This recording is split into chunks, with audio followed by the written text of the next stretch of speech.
Okay, let's get straight into it. Those who know their Greek mythology, Zeus used to be fascinated with human women.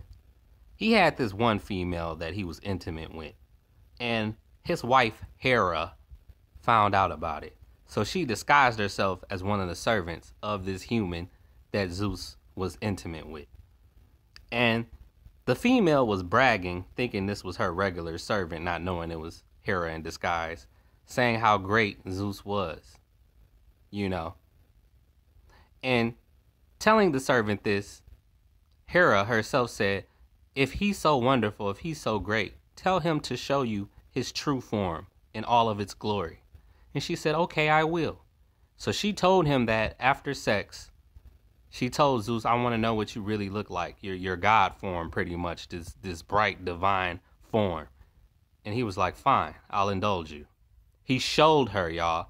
And I don't know, the weird thing about this story is like, what, when Zeus is in his God form, can he not hear? Could he not hear her screaming?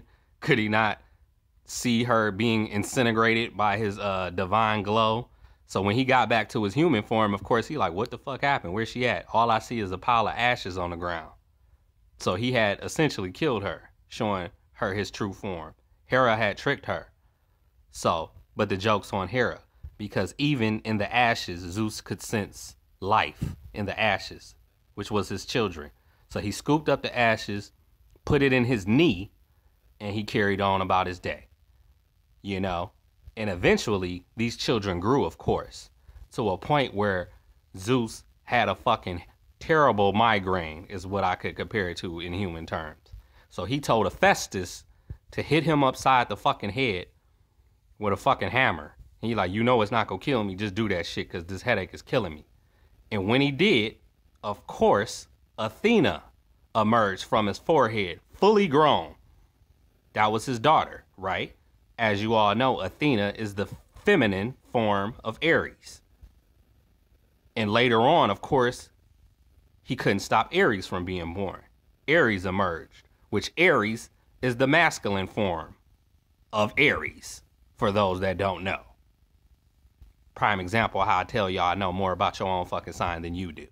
So, this is one of my favorite stories of the Greek gods.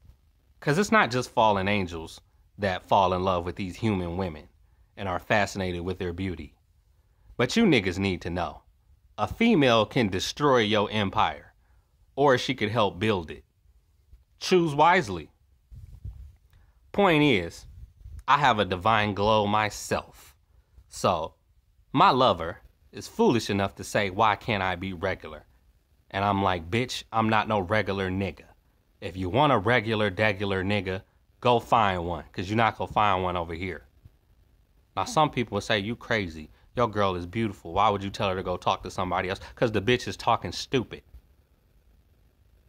I'm not normal. I'm not regular. And that ain't something I was ever aiming for or shooting for. So it's actually working out perfectly fine for me. If she can't see my glow on some Bruce Leroy shit, she don't need to be with me.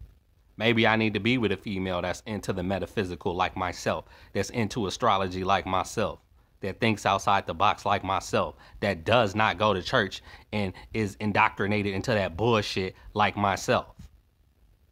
Because y'all think it's simple and it's easy to be with somebody that's pretty much in a different world than you. Yeah, we both on Earth, but we don't see Earth the same way. We don't operate the same way. That's where the whole chemistry comes in at. Just because she went to middle school and high school with me does not mean she a perfect match for me.